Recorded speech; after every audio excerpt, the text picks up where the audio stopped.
If you're listening tonight from somewhere quiet, tell us what time is it where you are, okay? And where in the world are you drifting off from? Leave a little comment below. We read every one, and if these slow, forgotten corners of history help you rest, please consider subscribing.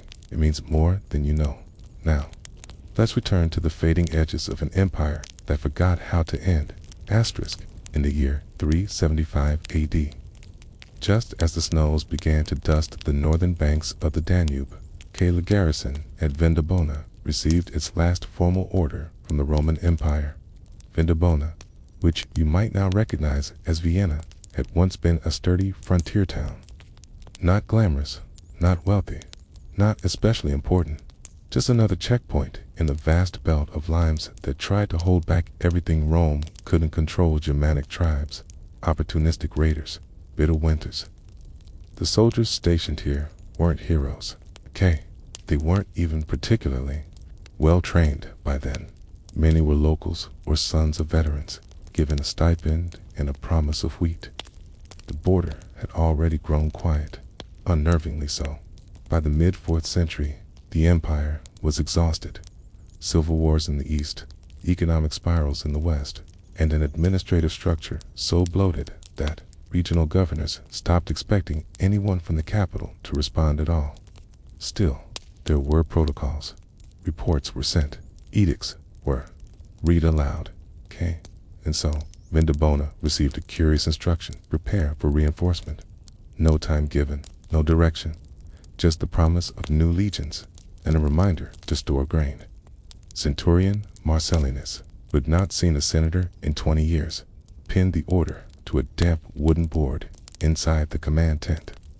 It stayed there through snow, through thaw, and through the slow, quiet rot of a town that had already begun to forget its place in Rome at that time. The Vindobona cohort numbered just under 200. A century earlier, it would have been 5 times that, including cavalry and engineers. Now, their horses were there. Their walls crumbled in patches, and their mess hall doubled as a chapel for prayers in Latin no one fully understood.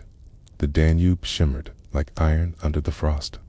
Across its gray breadth, thick woods crouched low, quiet, but not empty. Scouts had reported bonfires deeper inland, not hostile parties, perhaps, maybe migrating families, or maybe just shadows and hunger playing tricks on tired eyes. Still, they watched and waited and boiled whatever roots the supply wagons no longer delivered. The town's civilian population had attained. Many young men had been conscripted during earlier campaigns. Others simply drifted south, toward the relative stability of Aquileia or Ravenna. Those who remained cobblers, widows, 2 half-blind blacksmiths relied on the garrison more as neighbors than as protection. And protection, as it turns out, was mostly ceremonial now. Centurion Marcellinus began keeping a second journal, not an official one. Scraps of parchment tied together with sinew and stained with lamp oil. It was not about tactics or patrols. It was about the cold, the dampness in the stone, the way bread now turned gray before it could be eaten. The fact that every 5th evening a wolf howl could be heard across the river. He never said it aloud, but he had a quiet theory. He believed that the empire had already fallen, not to swords, not to fire, but to silence. This garrison, he thought, wasn't being reinforced. It was being left behind. His suspicions grew stronger when the next supply wagon arrived. Not with grain or weapons, but with parchment, more orders, more bureaucratic. Latin, messages about taxes, inspections, and a vague warning that a group of Gothic refugees might pass through. They were to be treated with measured caution. What that meant, no one knew. The soldiers who read the messages grew quiet. They were not angry. They were not rebellious. They were, above all, tired.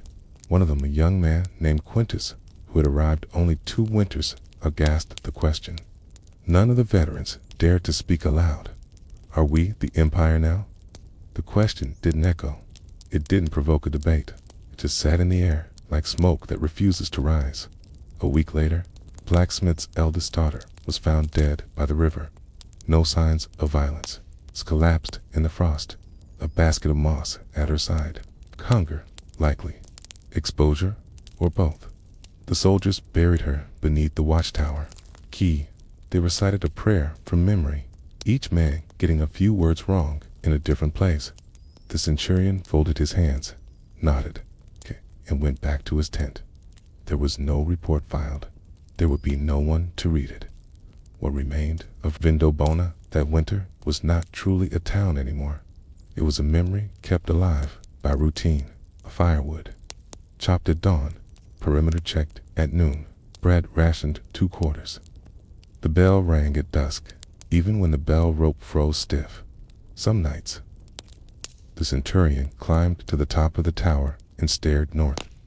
He did not look for enemies.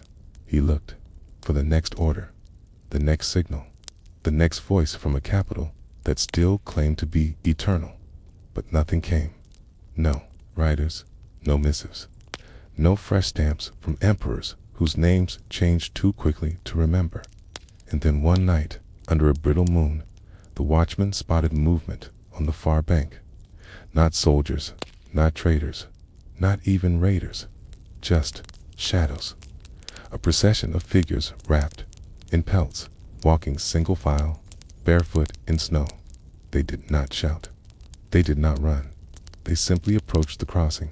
And for the first time in months, the garrison had to decide, were they still part of Rome, or just a name on a forgotten order, yellowed by mold and frost? And if they stood their ground, would it? Anyone, anywhere? Even no. Asterisks, the frost held firm on the morning after the shapes were seen by the riverbank. No footprints, torch marks, just the faint memory of motion shapes the size of men, but too quiet, too fluid to be soldiers. The garrison hadn't sounded the alarm. The centurion hadn't ordered it. Perhaps he feared panic more than whatever wandered outside the gates. Or perhaps, though he would never say it, he did not believe they were worth defending. The soldiers woke early that day, but there was no drill, no inspection. They gathered in silence near the courtyard, the weak winter sun, barely enough to cast shadows across the worn stone. They sharpened blades that had not been bloodied in years, some adjusted armor that no longer fit the way it once had, belts worn thin, metal that chafed over bodies aged by cold and hunger.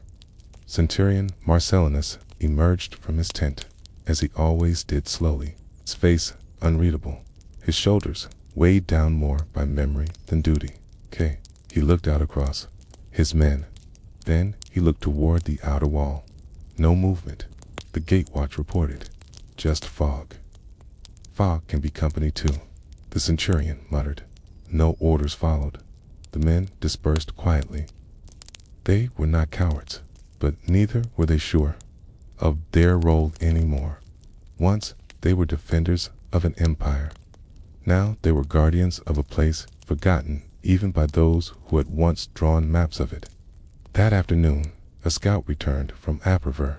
He was pale, mumbling, half frozen. His horse was missing. He carried no weapon. "They're coming," he said. "Who?" asked the centurion. The scout didn't answer. He simply sat in the corner of the mess hall, rocking slightly, whispering the same words over and over. They didn't speak. They didn't speak. Didn't speak.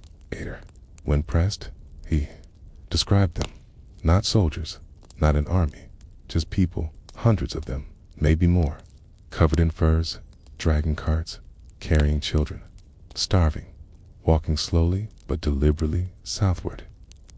The garrison wasn't their destination, he said. It was merely in their path. The cohort held a meeting that evening. It was not formal, just soldiers sitting in a circle, the fire crackling in the center of the barracks, their faces hollow. "What are we supposed to do?" one asked. "Defend?" said another. "Defend what?" asked a third. The centurion didn't speak for a long time. When he finally did, his voice was soft. Rome has not answered in 3 winters, not a single reply. No grain, no coin, no reinforcement, just parchment with fading ink. One soldier stood up, a veteran with a crooked arm and a missing tooth. He raised a hand as if making a toast. I say, we let them through. The room went still. They're not here to sack us. They have nothing. We have nothing. If they want to pass through, let them. But the law began another. What law? The old man snapped. The kind written by emperors we've never seen. Do you even remember the name of the one ruling now? Silence. Eventually, the centurion spoke again. I'll make a record, he said. Whatever we decide tonight, it will be written if anyone ever asks. That record, we now know, survives only in fragments. Part of it was found centuries later beneath a monastery's floorboards. It ends mid-sentence, water-stained, and brittle dot, but one line, written in the centurion's hand, remains perfectly clear. We are not betraying Rome. Rome has simply moved on without us. The next morning, the gates of Vindobona were not opened, but they were also not locked. No signal fire was lit. No warning horn was sounded. The watchmen took their positions, as always, but when the procession arrived, just as the scout had said, it would no arrows were knocked. No warnings were shouted. They came in silence. The people from beyond the river, families, children, some limping, some carrying the bones of their elders wrapped in cloth. Women with cracked lips, men whose hands were blackened with frostbite, a wagon pulled by a blind ox, a baby tied to its mother's chest with a rope made of braided grass, and no one stopped them. They passed through Vindobona like ghosts. Not a march, not an invasion, movement. Some soldiers looked away. Others watched, their eyes hollow. One even saluted. A small boy, no more than 6, paused beneath the watchtower. He looked up at the guards. One of them tossed him a half loaf of bread. The boy caught it and ran too. His mother, who didn't say thank you, just nodded once. By nightfall, were gone, just as silently as they had come. No houses were burned. No stores were raided. No blood was spilled. The garrison resumed their duties the next day, as if nothing had happened. But something had. In the days that followed, more processions came. Some stayed, others moved on. The town's barracks became shelter for orphans. The mess hall fed both soldiers and strangers. The Roman insignia above the gate grew rusted, the eagle's beak chipped by wind and age. Still, no word came from the empire, and slowly the men stopped asking. The centurion aged quickly that year. His beard whitened, his voice grew thin, but he continued his routine. Each morning he walked the wall. Each evening he wrote in his journal. Then, one day, he didn't. He was found in his tent, asleep and cold. A half-written entry on his lap. Perhaps we were not soldiers at the end. Just men with old uniforms, guarding a border that had already faded. They buried him beside the girl from the riverbank. No marble, no marker, just a ring of stones and a half-sung hymn from a soldier who barely remembered the words. And so the question lingered among the last men of Vindobona. If you keep watch over a place long after its empire has gone, are you a sentinel or a ghost? Asterisk, the final winter of Vindobona as a Roman garrison was not marked by a siege, a battle, or a last stand. It was marked by weather, a freeze deeper than any before it. The Danube ceased to flow for 3 weeks, crusted over in layers of ice so thick that entire families walked across it, pulling their lives behind them on wooden sleds. Wolves no longer howled. They had moved southward too, following the same silent roads as the people. Even the wind, which had once whipped through the cracks in the stone walls with a steady rhythm, seemed to pause. The empire still did not send a word. By then, even the most hopeful had stopped expecting it. There was no illusion of command anymore. The oldest surviving sergeant, who had once tended the horses of a general long dead, simply nodded at the others each morning. That meant, keep watch, feed the stove, share the bread. If the firewood pile runs low, take from the east wall. Doesn't matter anymore. And yet, life continued. The garrison had become something else now. Not an outpost of an empire, but a shelter for people with no direction. A liminal space, neither conquered nor claimed, just lived in. The Roman uniforms were no longer worn with pride, but with practicality. Tunics were patched with animal hide, sandals replaced with boots traded from travelers. The eagle standards had been taken down, not in protest, not in disgrace. They were simply no longer relevant.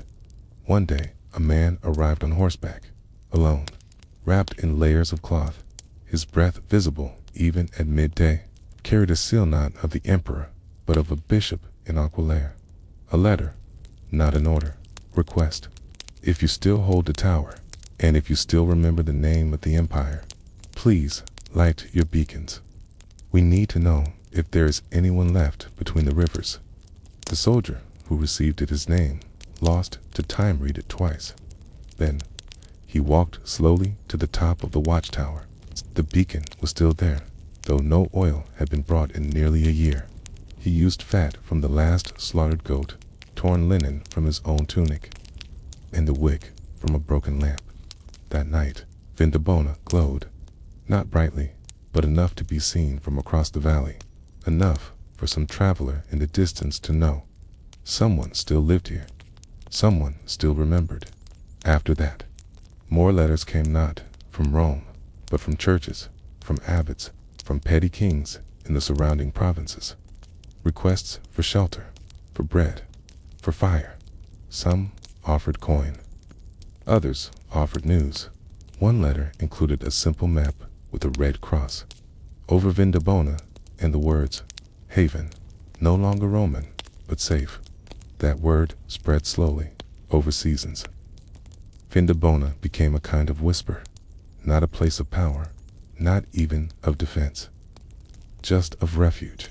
The soldier-turned-scribe began keeping a new journal, not for himself, not even for the empire, but for those who might come after. He listed the names of those buried that year, both soldier and stranger. He noted the days when wolves were seen near the grain stores. He recorded the final snowfall and the first day when the river moved again. His handwriting deteriorated with time. His Latin grew simpler, but he continued. Eventually, the journal ends, not with a flourish, not with an event, just one line. We no longer speak Latin here, but we still speak kindly. And that is where the history of the Vindobona garrison fades into something else. Archaeologists would later find pieces of its walls, traces of its fire pits, and scraps of parchment sealed in beeswax. But there were no signs of a final attack. No bodies buried in haste. No defensive spikes or signs of looting. The town was not abandoned. It was simply absorbed to the time, into memory, into something no longer Roman, yet not entirely severed from it either. For years afterward, traveling monks and traders would pause at the site. Some claimed to see the faint outline of the old gate in the morning mist. Others said they heard the soft clang of metal in the wind, like a sword falling over in an empty armory. But most just passed through, and if they asked the locals about the garrison, they received only a shrug. The soldiers, they'd say they're long gone, but their fires kept us warm one winter. Today, few remember the name Marcellinus. Fewer still can trace the exact coordinates of the final Roman cohort at Vindobona. But perhaps, in a way, it was the only Roman post that completed its mission. It did not conquer, it did not resist, it simply endured, and when all else had failed, it offered something even the empire could not guarantee: any more shelter without conquest, order without cruelty, memory without monument. And so, we ask, when the empire forgets Ubat, you still remember it. Do you vanish with it? Do you become the last thing it ever built that truly mattered? Asterisk, in the province of Gallia Lagdunensis, sometime around 408 AD, a man named Flavius Hadrianus sat in a cramped room above a disused bakery, counting money that no longer meant anything. He was a rationalist provincial tax officer under the late Western Roman bureaucracy. Once his title had carried weight. Merchants bowed to him. Local governors sent wine. His signature in red ink could mean life or ruin. But by the time you meet him, hearing-stained, wrapped in wool, coughing from the cold his duties had become a kind of performance. The gold didn't come from Rome anymore. It didn't even come from the local treasury. It came from whoever still believed in the idea of Rome, enough to pay, and fewer did with each passing month. Hadrianus still kept the ledgers though, tallies of grain, wine, livestock, linen numbers, etched with care and arithmetic precision. Some of the columns had long since stopped balancing. Whole pages were devoted to debts owed by towns that no longer existed. The names of villages, now blackened or empty, listed beside tax quotas, never met. Yet, he wrote every morning with a ritualistic calm, tipping his stylus in walnut ink, scratching down receipts as if the world weren't collapsing a few roads away. His office sat in the shadow of the old forum in August to Retamore. Modern maps, now called Limoges. But there were no speeches in the forum now, no debates. The statues had moss on their brows, and the fountains were dry. The marble steps where once magistrates had spoken now held bundles of firewood. Children drew in the dust. The town still functioned, barely but more from habit than decree. Hadrianus lived alone. He had once had a wife, Lucia, who died during a harvest famine the year the Aquitani refused to send wheat. His son had been conscripted 5 years prior. The lad had left with a sword too big for his arms and never returned. The only sound in Hadrianus's room now, apart from the scratch of his pen, was the wind finding its way through cracked shutters. And still, he counted each week a local courier came with the regional report. It used to be sealed with wax. These days, it came folded in oilcloth, passed hand to hand from some trembling monk or merchant. The last one bore grim updates. Barbarians crossed the Rhine, may have entered northern Belgica. Worms possibly taken. Hadrianus marked it in his records as if it were a simple agricultural note. One more line of ink, no emotion. It's the statement of change. Just an adjustment to the tax zone, though he knew no one would pay from worms again that same day. The town's last grain merchant fled, took his family, his coin, and 4 of his donkeys. Left behind 1 open barrel of spelt and a dog with a limp. Hadrianus watched them go from his window. He did not wave. He did not scold. He simply turned back to his ledgers. That evening, a young woman came knocking. Her hands were chapped, her dress stitched from 3 kinds of fabric. She held out a handful of beans and a note, a payment. "I know it's not proper," she said. Hadrianus inspected the beans. They were clean. He inspected the paper. It had been torn from the corner of a religious tract, the ink overwritten in charcoal. He nodded and recorded it. Julia, daughter of Crixus, 1 debt paid in legumes, value uncertain, still breathing. That was how he had started labeling things. Not just the value of what was paid, but the condition of the payer. It wasn't official. It wasn't required. But he thought it mattered. Asterisk. Because more and more people were paying not with coin or wheat, but with whatever they could spare. Goatskin, mushrooms, bones for glue.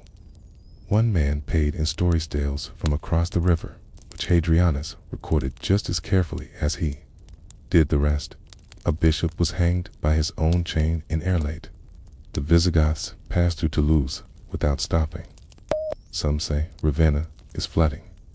The stories were more truthful than the decrees. Some days Hadrianus sat and stared at the imperial seal stamped on the upper corner of his desk.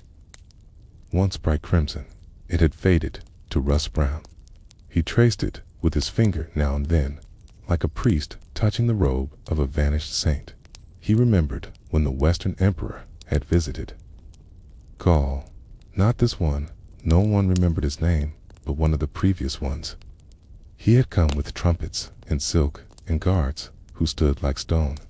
The entire town had cleaned itself for the visit.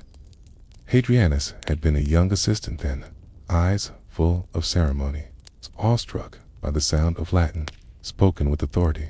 That emperor had been assassinated within 2 years. Hadrianus still remembered his face more clearly than the names of his neighbors now. One night, as the frost crept over the sill of his writing desk, he opened a blank folio and wrote a letter not addressed to anyone in particular. It began, "To whomever reads this, if there is a Rome left to read, know that we tried." He didn't finish the letter that night or the next, but each day, between recording goats and counting lentils, he returned to it. He wasn't sure who he was writing it for. The Senate, the emperor, wandering scholar in some future century, perhaps just himself, a man who had once been a cog in something vast and humming, and now sat alone, accounting for a machine that no longer moved. And yet, even as markets closed, and neighbors fled, and streets turned to silence, Hadrianus did not stop writing, because somewhere in the deep marrow of his bones, he believed that if the numbers could be kept, then some part of Rome still existed, and that belief so small, stubborn, he'd have stubborn kept his hand moving, even as everything else fell apart. But can a man keep the record of an empire when there is no one left to pay? Styx, in early spring, when the rains made the stone roads slick with moss in the hills around Augustoridum, steamed like wet parchment, Flavius Hadrianus received a letter from Messiah. It was written in shaky ink, without seal or signature, just a single line across the center of the page. "The treasury in Ravenna is empty. Stop writing." He turned the page over, blank, no center, no mark of officialdom, just damp parchment, folded by hand and smeared with the dirt of hurried travel. The courier, who brought an old man with one eye and a twisted knee, had no answers. He had merely been paid to deliver it to whoever keeps the books. Hadrianus placed it beside the bowl of dried peas on his table and sat for a long time in silence. The fire had gone out in the hearth. He didn't bother relighting it. The parchment would not burn anyway. That afternoon, he walked to the forum not to collect, but to listen. He had learned, in these waning years, that rumor traveled faster than decree. There were whispers now of roads closed by mudslides, of churches replacing courthouses, of taxmen hung from their own ledges in towns where coin had vanished altogether. One woman spoke of a Roman patrol near the Rhine. Another swore she had seen one of the emperor's letters, though she could not read, and the letter had no seal. Hadrianus said nothing. He only listened, and then returned to his room above the bakery. He opened his ledger to a fresh page and wrote, "Week 112. No funds from Ravenna. Debts continue to accrue. Crew paid today in salt, fishbone, and a child's shoes. Recorded without complaint." That evening, he found a boy at his door, no older than 10, mute, with matted hair and a limp. He carried nothing but a small pouch of oats in a wooden figurine shaped like a Roman eagle. Hadrianus inspected the offering, puzzled. "Payment." The boy nodded. "For whom?" The boy pointed to himself. "You have nothing to tax," Hadrianus said gently. The boy shrugged, held up the eagle figurine, and waited. Hadrianus sighed and took both the pouch and the toy. He reached for his ledger. Entry: unknown child, 1 handful oats, 1 carved eagle. No name. Payment accepted. Later that night, Hadrianus placed the figurine on the shelf beside his lamp. It was poorly carved, uneven, the wings disproportionate, but it stood upright, sturdier than most legions had stood in the last decade. As the days lengthened, more such offerings came. People who no longer believed in Rome as a government, but still believed in its Shadowwit's idea. They brought him preserved fruit, scraps of linen, songs. One man gave him a detailed drawing of the aqueduct at Nemosis, sketched from memory with soot and a stick. Payment for when the water stops. The man said, Hadrianus recorded it. He recorded everything, even though Rome, officially, had told him to stop. Then, one morning, a stranger arrived from the east. He wore a Persian tunic, traveled with a donkey, and spoke a clumsy kind of Latin. He claimed to be a trader, but Hadrianus suspected otherwise. The man never sold anything. He asked only one question in each town: who still writes for Rome? He stayed one night in Hadrianus's quarters, sleeping beside the hearth. They shared barley stew in silence. The next morning, as the man prepared to leave, he handed Hadrianus a single sheet of thick vellum. It bore no writing, only a black circle, stamped in wax. Hadrianus recognized it from an old document he'd once seen during a posting in Airlight, the mark of the old Eastern Roman accounts, office long dissolved. It's not from Constantinople, the man said, but it might be read there. Hadrianus stared at the seal. Why me? The traveler shrugged. You're still writing. And with that, he was gone. Hadrianus added a line to his ledger. Received anonymous message. Purpose unclear. Relevance doubtful. But it exists. That week, as if summoned by the turning tide of strange fortune, a group of monks arrived in town. They sought shelter in the basilica and began transcribing whatever texts they could find. Old scriptures, inventories, a half-burnt civic register. They brought news from the south.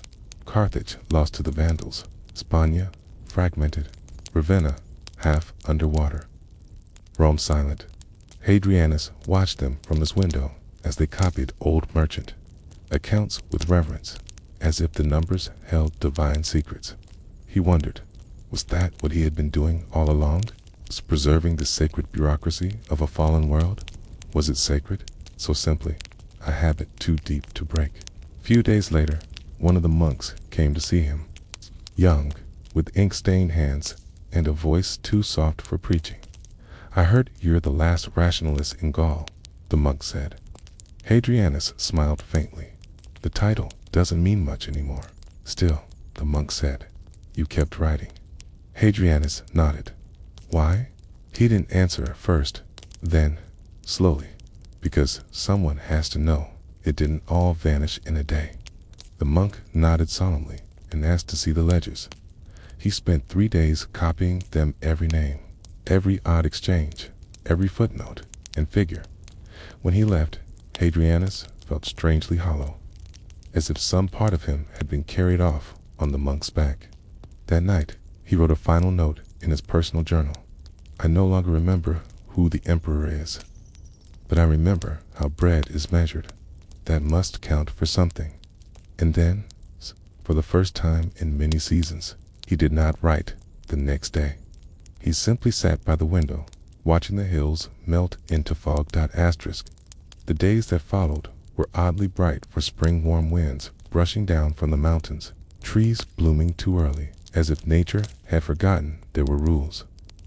The roads of Augustoritum grew busier, not with merchants or soldiers, but with pilgrims, fugitives, and monks from the south, traveling in worn sandals and patched cloaks, looking for safe ground and quiet ruins to occupy. And still, Flavius Hadrianus did not write. He sat most mornings, with his back to the ledger table, watching the fig tree that leaned into the courtyard below. Its fruit would come late, if it came at all.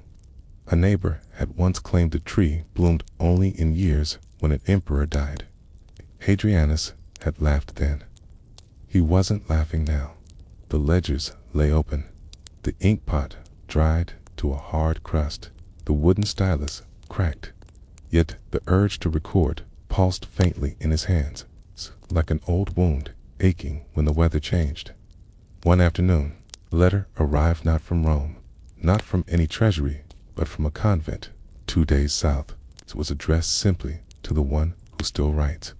Inside was a parchment bearing only this: "We use your records to teach the children how the world used to work." That evening, Hadrianus returned to the ledger. He did not pick up the stylus. He simply read names, .mals, .barters, debts. One woman had paid her due in rainwater and honey. One child had paid with a song. One elder had paid with silence. And Hadrianus had written, simply, paid in dignity. He closed the book. Asterisk. He carried it to the forum. He placed it in the niche where magistrates had once posted notices, a spot where proclamations used to hang, where citizens once gathered to hear the will of the empire. He sealed it there with melted wax and a ribbon made from his own tunic hem. He wrote one last line on a sliver of papyrus and tucked it into the pages.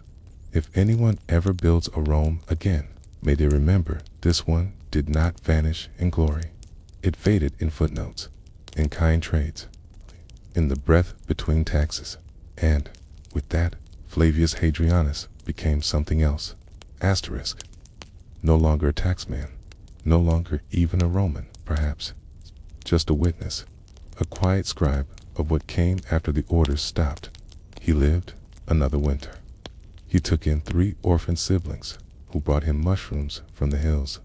They never paid taxes, but they filled his room with laughter. One of them learned to read from the margins of his ledgers.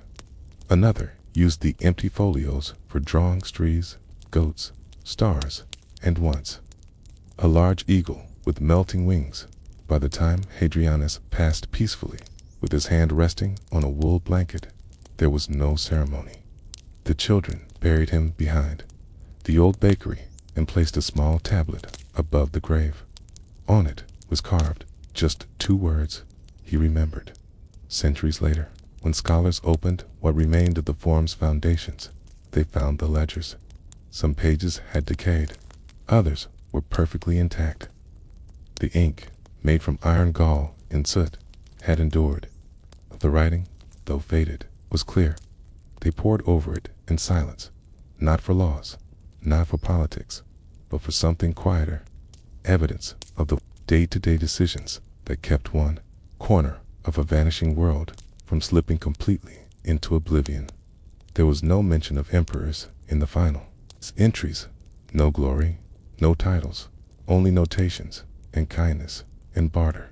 One scholar, reviewing the volume years later, wrote in the margin, "These are the bones of Rome, not its walls, but its breath."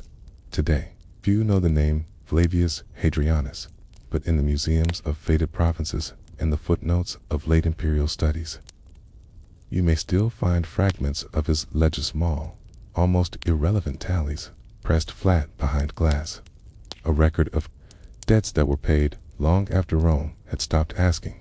And in those ledgers, one can still trace the shape of a man who, in the absence of orders, chose not to vanish, but to continue documenting what remained. So, ask yourself, when the empire no longer demands obedience, what do we choose to carry forward anyway? Asterisk. In the year 472 AD, the imperial court in Ravenna no longer smelled of incense and fresh-cut roses. It smelled of dust, old parchment, and sweat. The halls, once polished smooth by the sandals of senators and guards, now echoed with a strange, quieter kind of bureaucratic loneliness. And at the center of it all sat an emperor whose name even most Romans struggled to pronounce: Anthemius. He was not born in the West. He did not grow up with the Tiber in his blood. His Greek tongue and Eastern Roman mannerisms made him alien to many in Italy. But still, the Eastern emperor had sent him, installed him on the throne of a Western empire that barely stretched beyond the hills outside the city gates. And so, Anthemius ruled not with armies, not with triumphs, but with decrees. Decrees written on the finest vellum, still bearing the red ribbon seal of imperial authority. One such decree, dated to the third week of spring, read, in light of continued shortages, the issue of daily grain rations to the people of Ravenna is hereby suspended, pending further imperial approval. The treasury must be preserved for the defense of the city. It was signed in his own hand, neatly, decisively, and so, for the first time in nearly 4 centuries, the grain dole, ancient right of free bread for Roman citizens, was cut off without ceremony, not due to invasion, not due to storm, but by the hand of the emperor himself. The bakeries closed within a week, one by one. The great communal ovens, once fed by slaves, and later by state-appointed cooks, fell cold. Ashes piled up like discarded history. Outside their shuttered doors, the people waited for a change that never came. They waited in lines. They waited in silence. Then it began to wander. Some left the city. Others simply faded into its alleyways. Antimeus, meanwhile, continued to hold court. He sat beneath a crumbling fresco of Jupiter, hearing disputes from men who no longer owned land. He met with military commanders who commanded legions, mostly in name. He reviewed reports from distant towns, most of them written months earlier and no longer relevant, and all the while, the hunger grew. It was not the hunger of sudden famine. It was slow, dignified, bureaucratic. The kind of hunger that makes shoes tighter and belts tighter still. It's the kind of hunger that fills the streets with silence, not screams. The palace kitchen reduced its offerings to boiled grain and preserved onions. Meat was reserved for ambassadors. Wine was cut with river water. Even the dogs at the barracks began to look thinner. There were rumors that Anthemius had once eaten gold-dusted figs in Constantinople. Now took his meals in a side chamber with no musicians, no fanfare. Just a notary, a servant, and a priest who said grace over food no one enjoyed in private. Anthemius struggled with his decision, but he told no one. He saw himself as the last Roman capable of discipline. If the state could not make war, then it must make austerity. Bread was not armor. Stomachs were not walls. He rode again to the east, asking for reinforcements. No answer came. Instead, an envoy arrived from Gaul, ragged and shaking. He had walked part of the journey on blistered feet. His message: Arles has fallen. The Visigoths now tax in Latin. That phrase stayed with Anthemius for days. The Visigoths, once outside the empire's walls, now used the empire's language to collect the empire's dues. Rome's enemies had learned from Rome while Rome had forgotten how to feed its own. Night, Anthemius wandered the palace corridors alone, past the shattered busts, past the fading maps, past the council chamber that hadn't been filled in months. He often found himself in the old storage halls, vast caverns of broken chairs, spears without tips, sacks of rat-eaten wool. Once he found a ledger from the reign of Valentinian III. He ran his fingers over the entries rows of grain shipments from Africa. Notes of surplus, diagrams of bread ovens, all of it is gone. One day, he walked unguarded into the basilica courtyard, where a few families had gathered. They did not beg. They did not curse. They simply watched him. A woman stood with a child, wrapped in a soldier's cloak. The emperor nodded.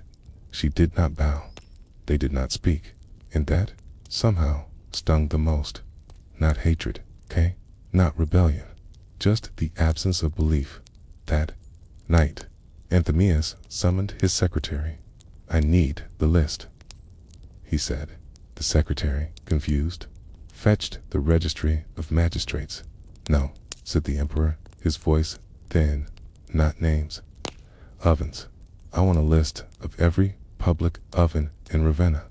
But sire, The decree? I know the decree. Stared out the arched window. Somewhere beyond the garden wall, someone was eating weeds by the roadside. He looked down at his hands. They were shaking. I once gave up bread for the sake of Rome, he whispered. Now I wonder, Rome was ever more than bread.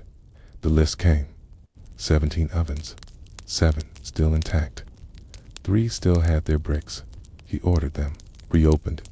Not announced, just reopened. At sunrise, smoke began to rise from the rooftops once more. One by one, people came, quietly, without fanfare. They brought their own flour, their own oil.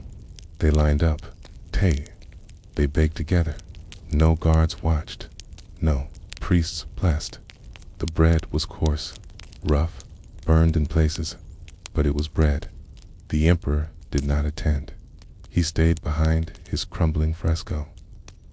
Writing letters no one would answer, receiving generals, with no men. But he watched from the garden. He watched the lines form. He watched the smoke drift skyward, and he wondered, can an empire be saved by reopening its ovens? Or was the bread always the only empire that mattered? Asterisk. The first loaf was baked just after dawn. It was misshapen, charred around the edges, and dusted with ash from a fire fed with broken furniture. It sat on a cracked clay tray beside a boy who didn't know the recipe, only the rhythmics: wait, burn, share. He tore it into pieces and passed it to the next in line. By mid-morning, all 7 of the public ovens in Ravenna were alight again, though no crier had announced their reopening. No guards had been stationed. No ration papers required stamping.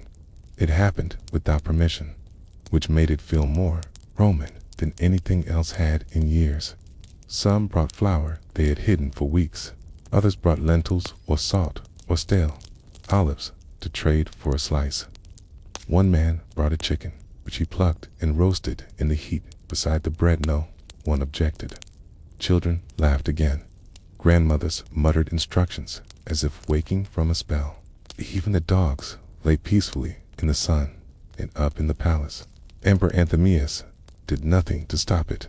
No new edict, no speech, no tax placed on the loaves. He simply let the ovens burn. Let the people feed themselves. Let the rituals of survival replace the symbols of power. That evening, he sat with his secretary in the northern gallery, the windows open to let in the smell of smoke and baked grain. He was thinner than he'd ever been, his robe folding over him like parchment on a bent scroll. Asterisk. They're calling it the quiet feast, the secretary said softly. There's talk in the markets again. Some even say, you've returned Rome to the people. Anthemius said nothing. He watched a bird land on the edge of the balustrade. It pecked at a crumb someone had left. I never took it from them, he replied eventually. I only stopped pretending we had enough to give. The secretary opened a scroll of reports. There's news from the south. The Vandals threaten Naples. The roads are broken beyond Florentia. The bishops in northern Gaul refuse to send tribute. Anthemius held out a hand and gently rolled the scroll back up. Let them, sire. If we are to fall, he said, we fall with ovens warm, not empty. The next morning, he walked the city.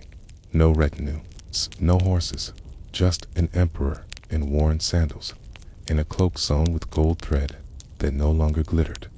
Asterisk. Some recognized him. Most did not die. At one oven near the old mosaic workshop, a blind man offered him a piece of flatbread without hesitation. Anthemius took it, chewed, nodded. Good, he said. You chew like a soldier, the man replied. Once, long ago. Further along, he met a girl selling pickled fish and bundles of herbs. She asked if he wanted to trade. He gave her a button from his robe. It was gold. She gave him 3 olives.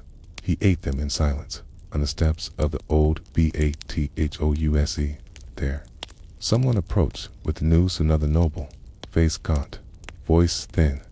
Your Majesty, the Senate expects an address. What for? The people are gathering. They think this return of Brett means something. Antemius looked toward the rooftops, where smoke from a dozen fires drifted like signals toward the sky. It does mean something, he said, but not because of me. Still, he returned to the palace, dressed himself properly, ironed the folds of his old court tunic, washed his hands, and stood before the few senators who remained. His speech was short. There was no marble backdrop, no military parade, no poetry dot, just a man with hunger in his eyes. Rome is not a wall, not a banner, not a speech, okay? It is not the names of emperors or the shape of laws. It is the bread we break and the silence we allow one another while we eat it, okay? Then he left the chamber and never entered it again for the next 2 weeks. Okay, the city continued to feed itself. Trade resumed slow, careful. Fish from the lagoon, flour from the nearby hills, honey in chipped clay jars. The river market reopened under linen sails. No tax was levied, though some merchants offered coin to the old officials who still wore their seals like relics. The people began carving patterns against simple ones in wood and clay and wax. Not of emperors or gods, but of bread, loaves, flames. Hands dot one such carving, found centuries later in a collapsed home, bore the phrase, "The day Rome rose was the day the ovens smoked again." And yet, empire still crumbled, just more quietly. No legions arrived, no allies marched. The Bishop of Mediolanum sent no reply. The Vandals sailed, the Visigoths watched, and Anthemius, still emperor in name, faded further into the folds of the city. He no longer sat for court. He walked the gardens, fed the birds, and sometimes sat near the ovens just to listen. It was there, one morning, that a soldier found him still, cold, peaceful, slumped against the bricks, a crust of bread in his hand. They say he had a half smile on his lips. He was buried not in the mausoleum, but beneath the fig tree that stood beside the largest oven. The people placed a loaf beside the grave, and some say the tree bore fruit early that year. So when the last emperor stopped giving orders and started breaking bread, did he lose the empire, finally remember what it meant? Asterisk somewhere in the alpine shadows of northern Italia, where the fog does not rise but settles thick as wool, dull as mourning cloth, there once stood the fortified town of Cremona Minor, not to be confused with the grander Cremona farther south. This one was a small, stubborn outpost. Its walls were low, its watchtowers wooden, and its churches built more from hope than stone. The Tiberius Road bent crookedly around it, and the nearby fields rarely yielded more than barley and onions. Teas, even in the best years, the granaries smelled of mildew, and the goats bleated into the mist like ghosts. Yet it endured, not because it was rich, but because it was there by the late 460s. As the Western Roman Empire frayed like a worn hymn, Cremona Minor had not received an imperial courier in almost 6 winters. The bishop said prayers in Latin no one understood. The mayor wrote his reports in triplicate and stacked them neatly in the back of the church, hoping one day someone from Ravenna would collect them. But no one came, and still the town kept its rituals until the fog brought something else. It began in late autumn. A strange haze rolled down from the mountains, thicker than usual. It stayed for days, then weeks, then longer. Farmers vanished into it and reemerged in the wrong fields. A dog disappeared, chasing a squirrel, and was found 2 days later asleep on the altar steps. Then came the noise, faint at first, metal on stone, like someone sharpening a blade in the clouds. Then hoofbeats, though no riders were ever seen. Then quiet. Then came the siege, but not the kind with battering rams or ladders. No trumpets sounded. No standard was raised. The fog grew denser, so dense that the outer fields could no longer be seen, so dense that the guards on the walls could not see each other, so dense that people began to believe the rest of the empire had disappeared entirely. And then the food began to run out. Carts no longer came. Traders no longer risked the passes. By December, town was cut off completely. The fog became a wall thicker than stone, colder than iron. They lit signal fires at night, but the smoke simply vanished. They sent scouts. None returned, so they waited and rationed and tried to pretend they were not slowly forgetting what it meant to live in a world with sunlight inside the mayor's office. Once a modest villa turned Civic Hall, there was a clock. It had stopped. There was no one left to wind it. The mayor himself, a stooped man named Licinius Anicetus, continued to hold council. Alone, he placed coins on the table as if paying imaginary senators. He passed decrees about grain storage, though there was no grain. And then, in midwinter, a sound returned. A single knock at the north gate. It was not loud, just one knock. Then another, 3 in total. No voice, no command. The guards didn't open. They simply stood in silence, listening to the quiet afterward. Later that night, a boy vanished. Then a pig. Then a cart of dried fish. No sign of struggle, just gone. As if the fog had taken them. Rumors spread that the town was not under siege by men, but by memory itself. That the fog was not hiding enemies, but unmaking the town. Piece by January, some had begun to forget names.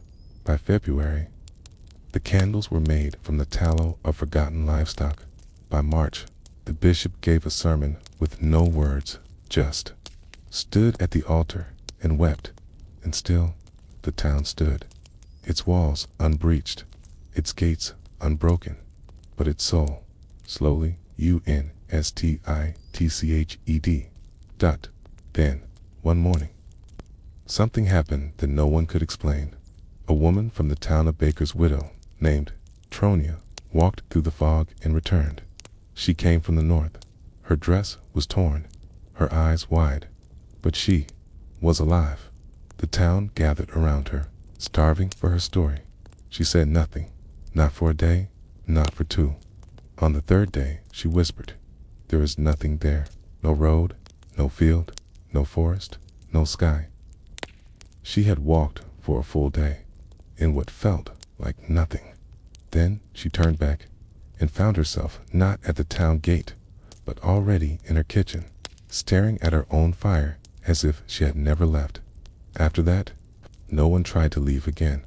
The town accepted its new reality, that they were under siege, not by men or beasts, but by the absence of everything else. Still, they kept records. The bishop noted baptisms, even when no children were born. The mayor counted rations, even when the storerooms were bare. The guards kept watch, staring into a fog that showed them only their own breath. And somewhere deep in the granary, a child etched into the wall with a broken nail. "We are still here. We are still here. We are still here." But can a town survive a siege when its enemy is the memory of the outside world? By April, the bells stopped ringing. Not because they had broken, but because no one remembered to ring them. And still, the fog pressed against Cremona Minor, like a force, not like weather, but like a weight. It blurred outlines, softened the edge of every rooftop.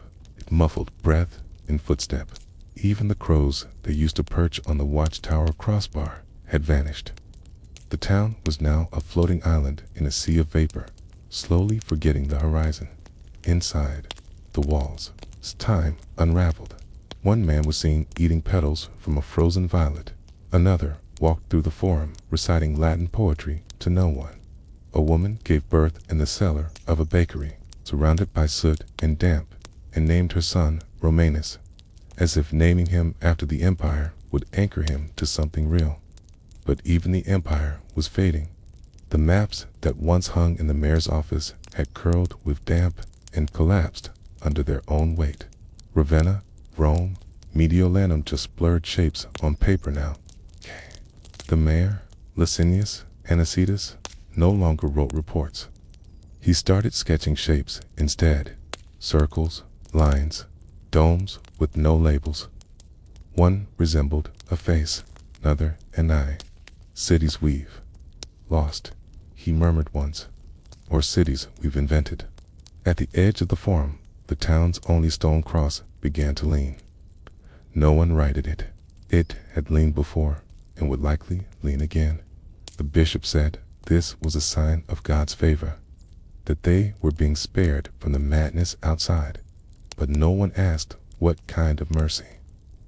Looked like fog. The bread ran out in May. No one rioted. There was no energy for that. They simply stopped, pretending there was any bread to distribute.